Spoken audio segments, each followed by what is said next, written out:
Welcome to the Good Word, y'all. We are the Good Word here on Yahoo Sports, part of the Ball Don't Lie Network. You can also catch us on YouTube or wherever you get your podcast. If you are watching us on YouTube, you see my guest. He is a Naismith Basketball Hall of Famer. He is also a former Yahoo Sports writer for the NBA. He's a Yahoo Sports alum, and he is currently a senior NBA writer for ESPN and Andscape. He is also one of my closest friends, my big brother, the great Marc Spears. How you doing, Marc? Man, it's good to talk to you. It's good to see you, man, because we talk on the phone, but, we don't FaceTime each other. Yeah, we'll do that. and I see you got this Idris Elba, goatee beard going on, man. Is that the new look? You saw me at the Hall of Fame, Marc. I had this at the Hall of Fame. But I mean, I'm just really noticing this thing you got going now. It's all right. It's called growing up and maturing. You know what I mean? You know what, Vinny? I'm a little jealous because and I'm finishing making my coffee here, so don't mind me. Because I can't grow a beard. I don't know if you knew that. I figured you probably couldn't if you just kept the baby face the whole time. I mean, it does make me look young, but I can't grow a beard. I don't know if that's a good or bad thing. Well, you used to have a goatee and a mustache in your younger days when you were covering the Denver Nuggets. Terrible. I'm not proud of that time. In fact, shout out to my Denver barber, Stanley Stewart, who cut it off one day. Really? He just cut it off, and I haven't had it since. He just made an executive decision and said, "You don't need this no more." Yeah. But I love you, man, and I'm glad you're on this platform, giving your good word. So let me shut up and let you do your show. Hey, man, I appreciate it. Look, this is free flowing for everybody who listens. They know even though we got a script, we don't have a script. You know what I mean? We make sure that we touch on the things we need to touch on, but we want to have a easy conversation. And me and Marc talk 3 or 4 times a week anyway. So this won't be a rehash because I made sure that when we last talked, we didn't go over any of this stuff because I wanted it to be fresh and new. Marc is in Las Vegas talk about basketball anyway. Yeah, exactly. That's a good point. We very rarely talk about basketball. That's a good point, Marc. We talk about the business of stuff. We don't talk about actual basketball. Marc, you're in Vegas for G League, right? Yeah, no, the G League Ignite, oddly, are playing 2 exhibition games this week. Okay. It's Perth. And I'm working on a project. Of course. And so I came to see the Ignite play last night, and I'm going to go to their media day today. And Vinny, they got 5 guys that could be first-round picks. Okay. Incredible. Some say lottery. I don't know about lottery, but got to see them last night, and they're loaded with talent. And then also, I got to get the kid's name, but there's also a kid from Perth who was at Overtime Elite. I'll get his name for you. But 7'1", moves up and down the floor like Durant, plays small forward. I probably saw 6. Well, one of them's hurt, but there was probably 6 players on that floor that could be top 20 picks. That's pretty impressive. That's pretty impressive right now. Yeah, so it's odd to watch some basketball right now. Mm-hmm. But when I went and sat there and watched this, I was here when Wembanyama played his game against the Ignite. Right. Much later than this. I believe it was in November. But from what I saw, the Ignite is still churning them out, man. They still got some unbelievable talent.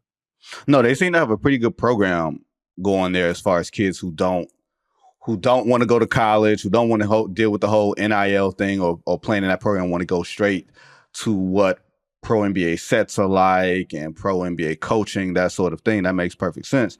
And Spears, it brings me to one of your most recent articles in talking to Ben Simmons, who came up through the conventional route, but he went to one of the academies in Florida, went to LSU, starting the NBA, and now 27. Not that we've forgotten about Ben Simmons, Mark, but you had a pretty long interview with him. And it's almost like we have forgotten about Ben Simmons and what type of impactful player, that he can be. It seems as if that back injury has been a catalyst for a lot of things that have gone wrong. There's been a whole bunch of other stuff to go wrong with Ben Simmons. But do you feel like the back injury is like the most important thing that has happened to him that sort of prevented him from being even the player that he was before all the mental stuff started coming up, before all the can he shoot, will he shoot, all that stuff started coming up? Yeah, first of all, don't ever make the coffee in the hotel. This is terrible. That was a mistake on my part. One thing that stood out to me when we broke bread in Miami was he sat down. He said, "Man, you know how good it feels to just sit down and not have any pain, or drive when you don't have any pain." And I felt like I was talking to a senior citizen who just got some kind of surgery or something like that. And so, we had a long discussion about how he, looking back, shouldn't have played last season. I think he was trying to prove everybody wrong and be miraculous when he was actually in a ton of pain. Because when you watch him, I'm like, he can't even make a layup right now. It didn't something just wasn't right. Right. And I do think he put himself in a bad position because he was already in a position of, oh, how's he going to disappoint us today? Right. And so by forcing himself to go out there when he wasn't ready, and from what people say, he said similar things a year ago about how he was about to come back, which probably added to the pressure of why he forced himself to come back. It was just trying to watch him play last year was just painful to see. But he feels now that this is the best he's felt in 2 years. He's been working out about 5 days a week, about 8 hours a day. He's now probably at a point now, I believe, where he's supposed to be doing 3-on-3. He believes that he will be able to be 100% by the time the season starts. I don't know if he plays in the first couple preseason games, but it's a progression. But I've been around him a lot in the last couple of years. I was there when he did his press conference with the Nets. There's a difference. It's like his swagger's back. I told him, Vinny, he didn't get the reference. I said, it appears to me like you're Popeye with his spinach. The way you're talking, it's like one of his friends tried to explain it to him, but he had a confidence, he had a swagger, he had a vengeance kind of thing in a good way. Mm-hmm. If I'm healthy, I'm going to be an all-star caliber player again. And so while he has had some mental health issues, he seemed like somebody that was ready to, kick butt and take names.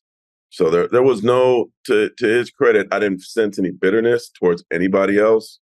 He certainly has read all the disdain and the hate, and I think there's certainly some pain that comes with that. Right. But ultimately, he's still 27, and he feels like now that he's healthy, just as long as he's healthy, he could be back. And he told me that just out of nowhere, one of the workouts at the University of Miami, he did I guess you call it the East Bay Funk Dunk, as they call it out here in the Bay, where you put the ball through your legs and dunked it. Yeah, yeah. And I think as somebody who had a bad leg injury, when you rehab, until you do something, you don't believe you could do it, right? You have apprehension.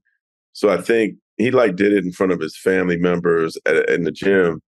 I think to not only prove it to himself, but to prove to them that he's on the mend, mentally and physically. So I'm really excited about him. And I don't know that he'll ever be some 3-point shooter, and I don't know that he needs to be. There's enough people in the NBA to shoot 3-pointers, right? Yeah, I mean, no, I think you bring up some interesting points that I want to hit on. The last thing about 3-point shooting. My thing is with him on the shooting is just shoot from somewhere. Yeah, if you don't have to shoot from 23, 25 feet, be a threat from 17, be a threat from 15. And he's shown that he can hit the mid-range jumper. He just got to take it. He doesn't take it.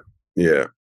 So no, he there was this swagger I felt about him that was different. I hope it. we're not supposed to root for people, but I hope that he's back. And one thing I think Jacque Vaughn has done a great job of is going to Miami pretty regularly to watch him work out, to watch him play, to build a rapport. Because when I think Nash got fired, they didn't have a rapport. Right. They didn't really know each other. But I think they got much closer. And Ben said he expects to be the starting point guard. Yeah, that's the interesting thing to me is, what did you take when you heard that part? Because when you look at Ben Simmons and the player that he was, if you're not putting pressure on the defense either by the threat of the 3-point shot or driving to the rim, with the possibility of getting fouled, which is another thing for him, can you play point guard in today's NBA? And for him to say that means one of those things has to change, right? Yeah. No, I actually like him a lot with the ball in his hands when he's healthy, pushing the pace. In today's NBA, it's not out of normal to see a 6'11" dude push the ball up. Right. So I think he's a great facilitator. That's when he's at his best. And they have guys, Nets got some guys that have no problem shooting the ball. That's true. Cam Johnson, Mikal Bridges. Yeah. As long as they, and Cam Thomas. Thomas. Oh yeah, he don't need to be facilitated for. He gonna take shots no matter where he get the ball at. So, I'm obviously we're curious, like if he's gonna shoot any threes, how is he gonna be at the free throw line, those kind of things. But because I did ask him about that play in Philly that everybody talked about, and I think he kind of insinuated a little bit like the other guy was a better free throw shooter. So instead of me going up and potentially getting fouled, I gave it to him, So that's still a hurdle that he has to show improve on. But I mean, if he's healthy, he was a 3-time All-Star. Was an All-NBA player. I think there's a great redemption story there, and I hope he figures it out this time. Yeah, I mean, there were some things in the piece that the vulnerability that I guess the way, Mark, that you knowing this from being your friend, people can say things to you that they don't necessarily normally say to things. Like you have this big comfort level that you just allow people to sort of be vulnerable. And I felt like even him bringing up the point about the dunk against Atlanta, or the dunk that should have been against Atlanta, showed that there's a mental hurdle that he has to get over. And to me, that's the biggest thing for him.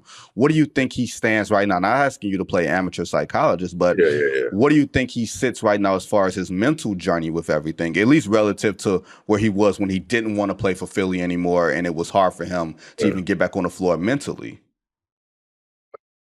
He was in a surprisingly great place. Like he was talking about, I love Philly, and if I was to go anywhere else, not that I'm trying to get traded, that's where I'd want to go.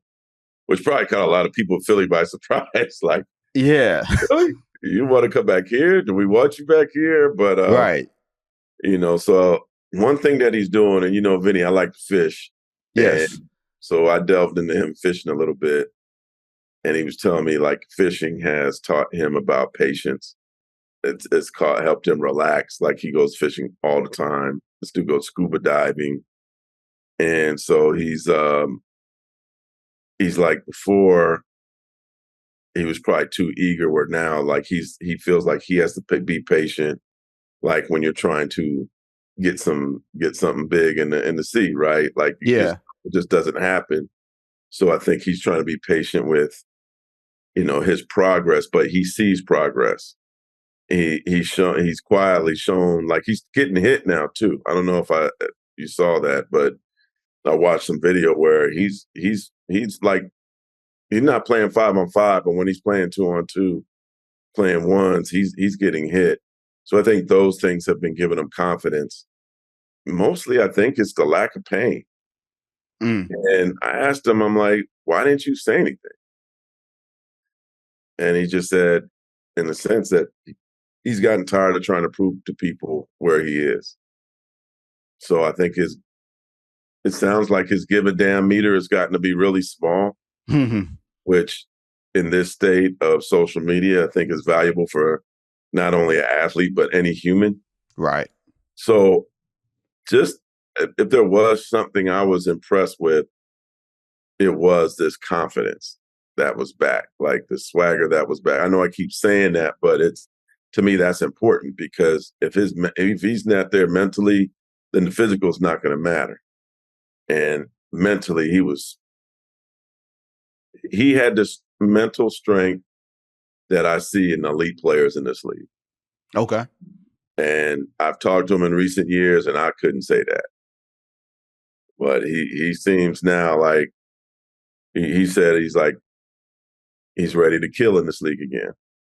You don't just say that if your swagger's not back, if your confidence isn't back. So I'm like, we got to see big things from him, right?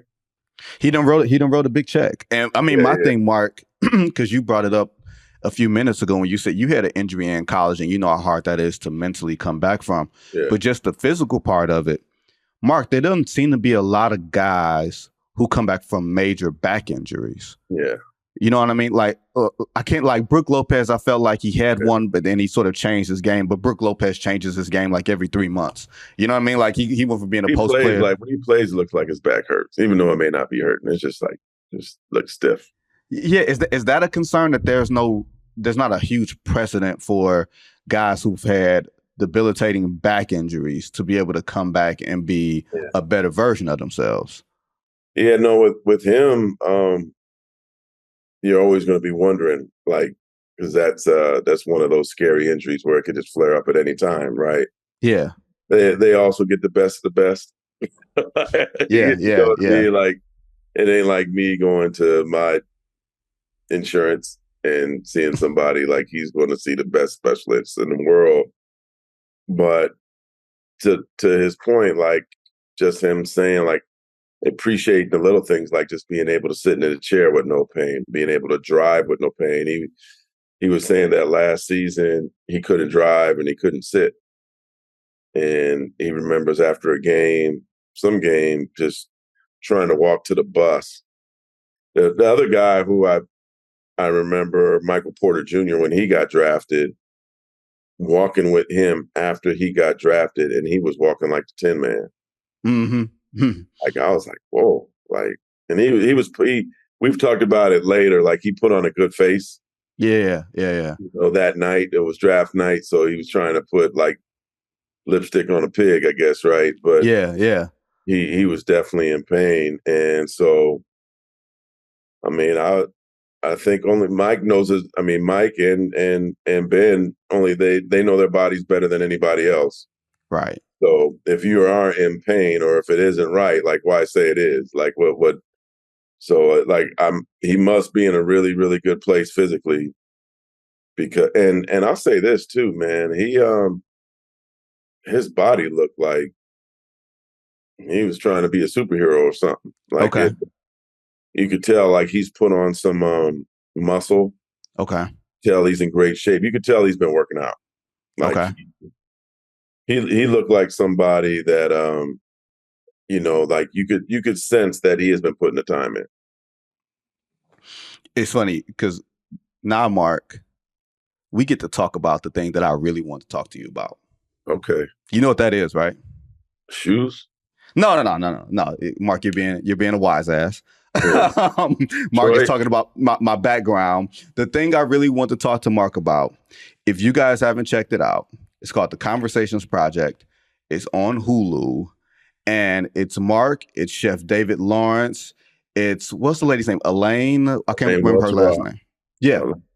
Put some respect on Elaine's name, man. I'm sorry, I couldn't remember how to pronounce her last name. That's what it was. Yeah. And it's you three are hosts, and it's basically a show built around a 3-course meal with Chef David Lawrence, who's like, have I met David before? I feel like I went out to dinner with David before. I think you might have. Okay. The one thing, guys, about Mark is that if you go out of town with Mark, especially during the playoffs, he's going to have you around an eclectic group of people.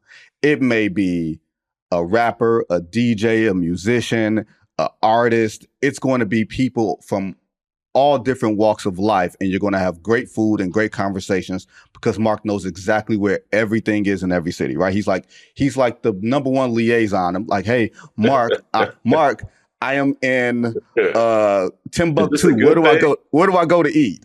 Like Mark knows everything about any place on the map. So when I see the Conversations Project, which is filmed in New York, and it's you three plus eclectic group of people who don't really have any connection, and you find this commonality and you have these great conversations. Mark, A, what's spurring this for you? Yeah. And B, what was the that process like of even selecting people? You had like, Roxanne Shante and Jim Jones and Roy Wood. You always had a comedian there to lighten things up, but there was like an eclectic group of people. I felt like it was really, really critical to have great conversations.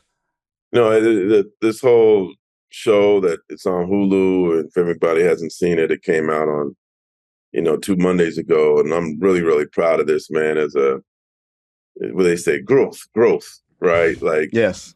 I'm always, Vinny, trying to do something out of the box, something different. And my boss from Andscape, Raina Kelly, said a couple of years ago that we were going to get connected to Hulu, and that Hulu was looking for some projects. And so 2 years ago, myself, Chef David Lawrence, who's a good friend of mine, who's amazing, um, we were at his house drinking some wine, watching soccer, eating his charcuterie board, and actually, and I don't even know if she knows this, Maria Taylor, she called and she was saying that her and her husband were going to Napa and they needed some places to go from a wine standpoint and also from a dinner standpoint. And Chef was like, "You get these calls all the time?" I'm like, "Yeah." He's like, "Well, we should do something with it." And that's how we came up with the idea of doing a television show, which initially was, bringing athletes to vineyards, interviewing them, and I would interview them in the vineyard, and bringing athletes to wineries. I would interview them in the vineyard in the tasting room, and Chef would bring them in the kitchen, curate a meal based on who they are as a person, and then at the end we'd have a roundtable dinner with that celebrity, us, and a couple other like people of random Right. excellence. Right. And so we did a pilot at Charles Krug Winery with Terrence Mann.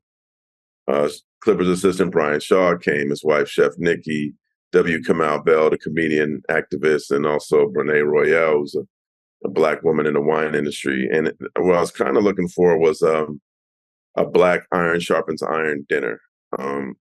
Kind of pains me to see a lot of the television, not now, but for years, where, Black people are always often seen in a negative light, or just seen in an athletic light or an entertaining light, right? We're never seen in a very intelligent light. And so I remember watching the Cosby Show when it first came out, and they're like, "Can't be a black doctor married to a Black lawyer." And I was like, I was around Black people like that. Why can't that be?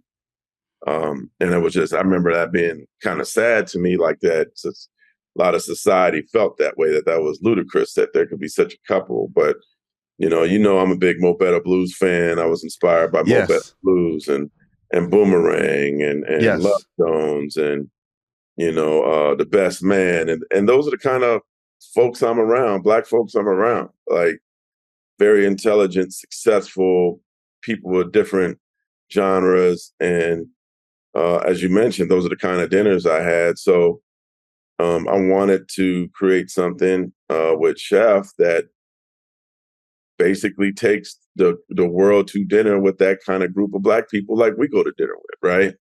And have amazing food, have amazing wine, and have amazing conversation. So we ended up doing a pilot, and Andscape and Hulu like the dinner, and decide to just like center around the dinner. And then they added Elaine Welteroth, who's from Project Runway, and Teen Vogue as a third host. And man, I think it's an amazing show where I think the smart thing that we did, I don't know if we fell into it, but yeah, we have a celebrity, we have the hosts who are pretty known, but we also have like an astronaut, or as he called it, an afronaut, right? Yeah. We Yeah. Yeah. have Yeah. a financial advisor. We have, you mentioned some of the celebrity names, but we have, a professor.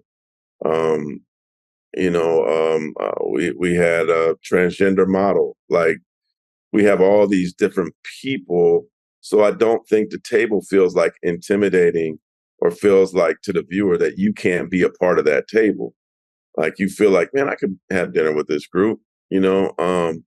Then every episode we also showcase a black wine, and I think there's a lot of really good black wines out there. Vinny, you're a wino now. You're in the Yes, thanks to you. you know, story for another day. But I think that I'm proud of not only having these black dinners where we bring up different topics with each course, but also we highlight a different black winery in every episode. And so I think through the course of those 6 episodes, now that people have seen it, it's felt good, man, hearing people talk about, like, saying like they really enjoyed the conversation. There were things that made them laugh, made them cry, made them think, made them wish that they were at the table, and had them continue the conversation. And I just know that a lot of black people are watching it, and I need our people to support, but I need everybody to support. And I've had some white people call me and say, man, I learned a lot from watching this show. Somebody said that the call I heard was that I learned more about black people during that show than in 65 years of life, which from a white man. So Wow. it's to me an Image Award type of show. If you haven't seen it, please watch it. And I'm really, really like proud of it. We'll see what direction it goes. I'm anticipating a second season, but like as a sports journalist, man, I'm blessed to have made the Hall of Fame recently, and I'm like, to have made the Hall of Fame and then to have a TV show out that ain't got nothing to do with sports is like still kind of crazy to me. Like this actually happened. It's kind of surreal. And watching the show, and I've watched all 6 episodes, and it's not just it's a show that includes black people, but you don't feel like it's excluding anybody. You don't feel like it's a show that not everybody can watch. Of course, it's black topics. It's people of mixed race talking about the challenges of being with mixed race, like Allie Love, who is she's a Peloton in Brooklyn. That's, you know, she's really outgoing, and then in that setting she looks really vulnerable. You know what I mean? Like there's the former rapper, I won't say former rapper, but rapper Shine, who's not going to be the prime minister of Belize, right? Talking about, you know, reparations and what that looked like to him, and the role of the black church, all these different quote unquote taboo black topics, but that are for everybody to be able to hear. Mark, when those topics came up, was that something like, hey, you got a list today, we're gonna sit down and we're gonna talk about these topics? Or is it, let's just see where this conversation goes over wine and over an appetizer and over a full course meal? Like, how did those things come up? Well, the topics, some of the producers, we had a lot of young producers. The majority of people of the staff that worked on the show were African American or people of color, a lot of women. So we had some interesting young producers who came up with some of the topics, and we would talk about it. And some of them I liked, some of them I didn't feel great about. I did worry that I was like, we got to have some happy topics too. Yeah. You know, because I kind of was worried that some of the stuff we were talking about, like, boy, you're worn out by the time we get to the end of this dinner, man. Like, right. I almost want to uplift somebody in the end. But even in some of the darker topics, we still found a way to laugh, which I think is a amazing trait of most of black people, that like you got to laugh to keep from crying. Like Yes. we still find some humor in pain, and I think that you see that. Like there's a comedian named Josh Johnson. Yeah. I mean, if he's in your town, or I think he has a comedy special on Prime, go watch him, man. He's hilarious. Or it's on Peacock. Okay. But he even said stuff about, like, anytime it got really tense, he would say a joke. And I think that's like you mentioned, the comedian thing. That's a good thing about, you know, having a comedian there. And I think me and David think we're comedians too, Chef.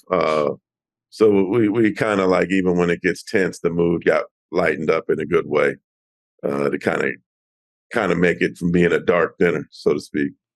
No, it was funny that Mark, normally in these, and not to go super deep into our conversations, but Mark, when we go out to dinner, you're like the center of attention. You have a personality that people gravitate towards. Everybody knows you. You're usually the common denominator amongst all these different people. Like, you've introduced me to different people from different walks of life that I probably wouldn't have known otherwise. So you're the common denominator. You're the person that everybody gravitates to. Here, you're the person that keeps the conversation moving. You know what I mean? Like, you're adding the joke in about, I think it was like being in talking about the role of the black church, and you were like, man, they asked me to speak in tongues and I was in there beatboxing. That sort of thing. Like, you kept it light and you kept it moving. Did you feel like that was the role that you were going to have to play, or did you kind of just fall into that throughout the course of all these people telling all these great, sometimes funny stories, sometimes deep stories, sometimes emotional stories? Yeah. How did you figure out your role in that? Well, no, that's a great question, man. We when we filmed, the dinners were about 75 minutes long. So it was funny. One of my cousins texted me. He's like, man, can y'all just put out the whole dinner? I know there's more. Right. Like the uncut version. Yeah, like just the whole dinner. He's like, I want to listen to the whole conversation. And that's the one thing that pains me a little bit, was like, there's a lot of great stuff that was, gets left on the table. And I don't know that people want to watch an hour dinner, but I think the time is a good time. But it's still, I'm glad my cousin sent me that. Kester, thank you. Kind of, makes you wanting for more, which I like. But I felt like in a lot of ways, me and Elaine were point guards. Mm-hmm. Like, and I had to put my journalism hat on and almost sometimes take the spotlight. Not the spotlight was on me, but get other people to talk.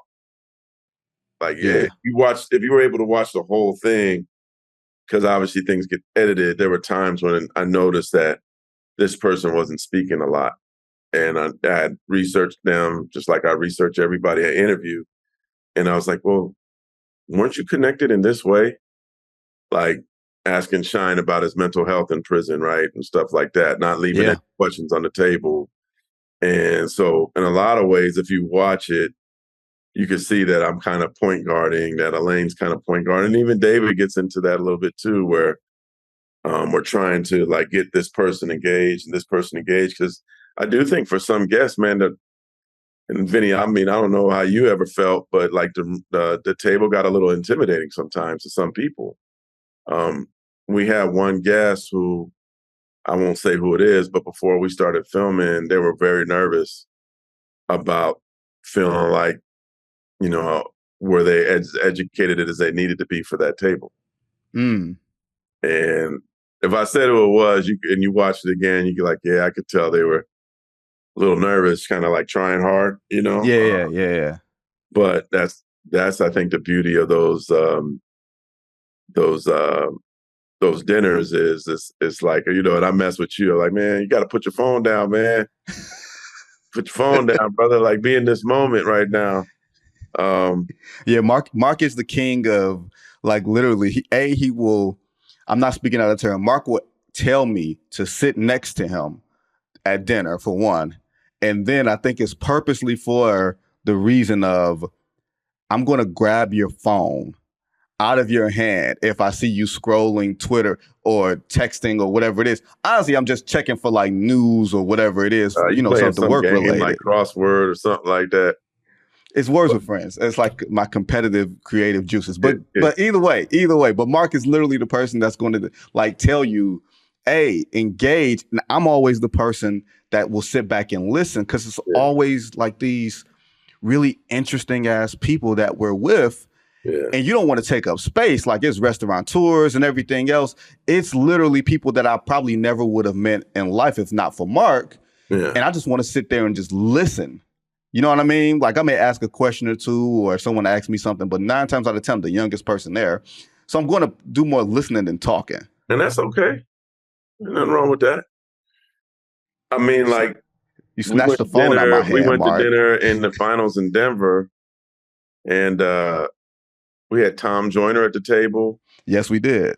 And great Bill Rhoden, the amazing former New York Times writer, Andscape writer, and Mike Wilbon, me, you, Jerry Brewer. Jerry Brewer from the Washington Post. Yeah, that was a great And that was a great night. That was a conversation where I just sat and listened to the OGs talk. Right. Tom Joyner and Wilbon talking about 1970 Chicago. I mean, 1960 Chicago. 1960 Chicago. I wasn't trying to make them too old, but there you go, Mark. They was talking about, yeah. But that's it's like it's a time capsule. Yeah. It's a time capsule. Bernie Banks. But no, it's funny. Comiskey. Yeah. There you go. See, that's the whole old Chicago thing. Now it's funny, Mark.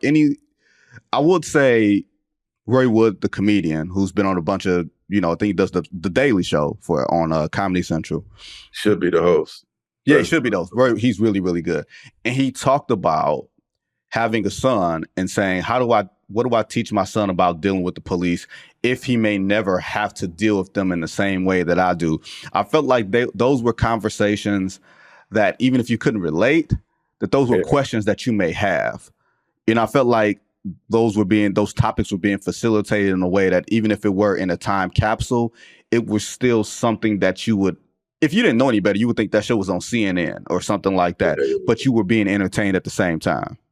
But it also, for the viewer, that's why I want people of all races to watch it. Like, when white people go to dinner, are they talking about that? Maybe us and not about dealing with the police. No, I don't think so. Yeah, maybe us and maybe people in Hispanic culture are talking about that. And that's sad that that's a conversation, but I wanted everybody to be able to see into that room and hear what we talk about. Like the things that, like, to talk about, all right, make sure you keep your hands down, make sure you look the officer in the eyes, don't grab for anything. Like, those are conversations that the richest of Black people have to have with their kids. Mm-hmm. But the poorest of people from, white communities don't have to have those conversations. No, they don't. It's just like, no matter how much success you have, you still can get reduced because of the color of your skin. But I think that's the thing. Like, if you're not Black, but then you hear these conversations, it kind of wakes you up, right? It kind of maybe you can help be an ally to change that. Mark, don't say woke unless Florida would get this whole podcast canceled. Okay, you said wake up. Don't say woke or unless this whole podcast will be canceled. Ain't gonna change the meaning of that word to me, man. Not at all. I'm just messing with you. Yeah. I'm just messing with you. Yeah.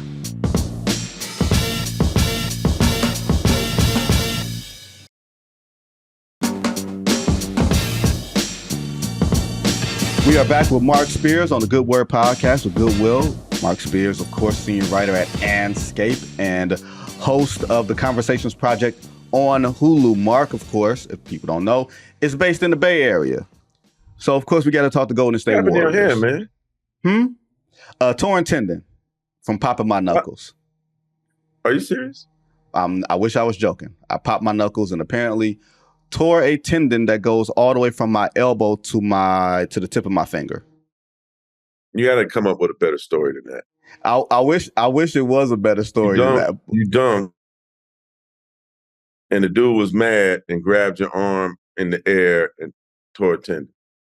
That's your new story. That's my new story, nobody else will hear that, right? You got to come up with a better story than that. And then after I hit the dude, you know what I'm saying? Like, I noticed my hand felt different. But what he did, he was disrespecting that woman, and I had to, I had to fight to prove my love. Okay, I got you. Yeah. It was 4 or 5 dudes. And in the end of it, this is the only injury that I had. That's the only thing I can't. No black eye. Look at my face. I'm still pretty. I'll figure that out. Don't tell that story again. Okay, I won't tell that story. Well, Marc, of course, is based in the Bay Area. So we got to talk to Golden State Warriors. They're one of the more interesting teams coming into the season. Draymond Green gets his deal done. Jordan Poole gets traded. Chris Paul comes in. Just as a general outlook, like Chris Paul coming in, he's trying to shake off the reputation and he's fighting off time. He's fighting off, like I said, even his own reputation with the Warrior players as being really this ornery guy. He's even fighting off the perception that he's coming off the bench because he doesn't want to even really talk about that. How do you see the personalities in this working? Steph, Draymond, Chris Paul, Klay Thompson. How do you see all that working out? Well, I think for Chris, this is the first time in his career where he has to fit in, right? Yeah. This is different and this is unique. And it probably, some ways makes him nervous, right? Like excited too. But like this is the first time that he's not the voice in the room, so to speak, right? There's other voices. They've been there. They've been successful without you. Kind of like KD coming in a sense, right? Like, and so where you're not the guy, not the guy next to the guy, you're not the guy next to the guy. They got these banners, these things that you haven't had, and so I think he feels like this new kid that moved and is thrust into this school where they've got a lot of greatness already at the school, and they don't necessarily need you, but maybe you need them. And so I'm curious to see how he is embraced, curious to see how he takes in everything. I do expect him to start. Really? I do, yeah. And I think it's like 5-minute spurts. I don't know that they really want his minutes to be high, but I think they're going to try it. I could be wrong, but that's the gist that I'm getting. This isn't an opinion. This is just what I'm hearing, that he's expected to start. He's never not started his whole career. And I'm going to put some respect on his name, man. Like Chris Paul is a future Hall of Famer. His basketball IQ is among the greatest of all time, if not the greatest. And you put him and Draymond on the floor together, IQ-wise, and it's not like he has to carry the team. He has to complement the team. Right. I think he could do really well there. I also think that Chris Paul has done a great job getting the best out of some players. I think he took Book to a higher level, right? He took the Thunder to a higher level, which was very, very unexpected. Like, I'm still shocked that they made the playoffs when Right. he was there. And I just think that for Kuminga, for Moody, if they allow him to put his arm around them, that he could push them to another level too. So I do think that while Jordan Poole is a phenomenal player and he could end up leading the league in scoring next year, I really like how Moses Moody fits in with the Warriors. And I think next year will be, he's not getting talked about, but it's time to like take his game up to a different level that he seems to always take up in the playoffs, but not in the regular season. And then Kuminga is just like this scary talent. Yeah. You're just waiting to erupt. You're waiting for his basketball IQ to hit. And so I think for Chris, like, I think the best thing that the Warriors could do, whether I expect, Klay and Steph to be this and Draymond has to be this, is like welcome him in. Make sure he's comfortable.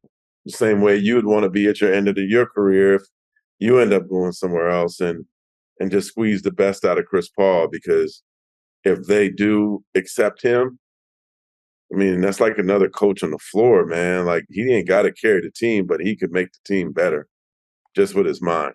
And But so see, that's a concern that I have for Mhm. Chris Paul, is that, like, the first point is that he's not going to be the voice that people are automatically going to go to and gravitate to. Like, they have that. And I'll bring you up an example. I won't say the player's name, but a GM that I talked to recently, and I was just speaking about this, and he brought up an example from a different player for a different championship team. And he said, a Hall of Fame player comes into this championship locker room, hasn't won anything. Yeah. And he says, man, these guys treat me like I'm in high school. Like, I don't know anything, because they won and he didn't. And he wasn't used to not having that flex in the locker room and not having his voice to be the only voice that matters. That's my concern with Chris Paul, because I don't think he knows when to be quiet. Yeah. Well, he's always had young teams too. Yeah. Like, this is the first team I think he's played on. This is the first team that he plays on where there's some other grown men in the room. A lot of them. Houston, young, right? Relatively young. Oklahoma City, super young. Clippers, Right. young, right? He's a Hornets. Him and West. Everybody was young there. Yeah. So it's like this is the first time he's with an OG team. So in a sense, I think maybe it takes some pressure off of him because he doesn't have to carry all that weight all the time. He doesn't have to be everyone to everybody. Like, if anything, he accentuates it. And instead of having to carry all the water, he could carry some of it or jump in when he needs to. But I think they would be fools to not listen to somebody of him, of his background, of his I feel like when you compete the way he competes, there's like I think Chris Paul and Draymond and trying to think of some other players. Clay is a competitor. You know what I mean? No. What I'm saying is there are certain players you hate playing against. Oh yeah. But PJ Tucker, right? But you have him on your team. You're like, oh, you love him. I love him. And I do feel like even with all the there's some depth to the Warriors Chris Paul rivalry, right? Absolutely. Days with the Clippers when they eliminated them during the Donald Sterling saga. Mm-hmm. But it's different when he's on your team, right? And so in theory it is. I do think you're right. But you're right, Vinny. In theory, it is, and we got to see. I think it behooves, and this is where I think there also needs to be respectfully some growth with Steph, where that's his guy. They're both from North Carolina. Steph grew up idolizing him. Like Steph has to make sure it works. Steph has to make sure he's comfortable. Steph has to make sure he's embraced. And I think I think if they start, and I get what you're saying, I do think that Steph, I won't say Steph skates because that's the wrong way to put it, but Steph has to embrace being more of a vocal leader and kind of, he leaves that heavy lifting to Draymond a lot of times, and Draymond can drive you to June and he can drive you off a cliff. Like we've seen it, in some instances throughout the course of this run. And Steph has kind of been the guy that hasn't always had to speak up per se. He does it every now and again, but it doesn't feel like that's his natural setting. But if you have Chris Paul and Steph Curry in a starting lineup, I don't think that's going to be the starting lineup for too long. That's going to be too small, not athletic enough, not too much, not enough defense. And I feel like Chris Paul, Mark, correct me if I'm wrong, you brought it up yourself, he'd be better with the Kumingas, better with the Moses Moody's. He'd be better coming up, maybe playing 25 minutes. I think he ultimately ends up playing a lot of minutes for those guys anyway. Yeah. Maybe. I mean, if you're the first player that comes out, then you're going to end up playing with probably more minutes with the second group anyway. So I'm gonna be. Hey, maybe I'm a Chris Paul fan quietly. I don't know. I have a lot of respect for Chris Paul, so I'm gonna give it a chance and see. But because I do think the one thing is like this ain't 80s NBA or 90s NBA where the center oftentimes is. But then what do you do when Embiid comes to town? What do you do when Joker comes to town? What do you do? Because there are some teams that have some significant centers, some significant size. But we'll see. I guess we'll see preseason game 1, right? But it certainly, I don't know that he's ever come off the bench his whole career. So maybe they want to keep it that way, and we'll see. Yeah, we'll see. Chris Paul will be, I think, 39 in May. Yeah. And yeah, that's to I me. can only imagine that's a tough one. The passing in the offense that comes from Chris and Draymond. Like offensively, I think there'll be a lot to deal with when they're all on the floor together. And I think ultimately at the end of the game, Chris is on the floor anyway. Right? I see it a little differently, but I get what you're saying. I just see it's a good problem, man. Ultimately, it's a good problem to have your Steve Kerr. If Chris Paul has it going and you got to choose between Chris Paul and Clay or Chris Paul and Wiggs, or you know what I mean? Or you having to go for size for Looney. I mean, I think they'll probably go small. I probably had to go small. I mean, I think, and then Looney is the type of dude where it's just like, what do y'all want me to do? Like the path of least resistance, right? Mark, you are more of an optimist about that particular situation. Yeah, probably more than anybody. Probably so. Yeah. Probably so. I think, and it's funny. I think I'll be in the Bay opening night. Not speaking out of turn. I think I'll be in the Bay opening night. I think when they play Phoenix. Man? What we going? Well, you tell me, Mark. We will have dinner somewhere and some good wine. One of the benefits, the only benefit of the pandemic that I had was Marc Spears telling me, try this wine, buy this wine. And then after a minute, he was like, man, buy a wine fridge. So I bought a wine fridge. Once I bought a wine fridge, I had to fill the wine fridge. So I have a wine fridge full of red wine. Usually, I'm not usually a white drinker. Usually a white drinker. I am in the summertime. Okay, I'm more of a cab drinker, especially this time of year. Oh, so summertime is a good time for Sancerre. Sancerre, okay. See that? Okay, y'all. This is gonna get bleeped out, but every time Mark says something extra bougie, I say this phrase. No, they're gonna bleep it out. Oh. I say this every time that Mark says something that's a little bit over my head or over everybody's head. You know what I say? That's some Spears. Yeah, the great Branford Marsalis introduced me to Sancerre at Soho House. Branford Marsalis, another guy that Mark introduced me to during the playoffs last year that I had dinner with. So thank you, Mark. That, ladies and gentlemen, is Marc J. Spears. On whatever social media platform you got, that is Marc J. Spears on Twitter or X or Threads or any of those things that we on now. Also Instagram. Don't forget to look for his work on Andscape. Watch the Conversations Project on Hulu. Conversations Project. Please watch. Please watch it. Hopefully next season he'll invite me to be on there because he had a writer on there and I was kind of disappointed that he didn't ask me to be on there. But either way, I'm not taking it personal. That's my big brother. I want you to know I love you. I appreciate you, bro. And I'm looking forward to that invitation. All right, man. Stop punching people. That's Mark. Thanks to John and Evan and Ron and everybody that works behind the scenes that does the videos and everybody that helps out. Don't forget, next week, I'm not sure if Jake and Dan will be back with no cap room. If not, I will be here. So it will be the end of the FIBA World Cup. So probably no cap room next week.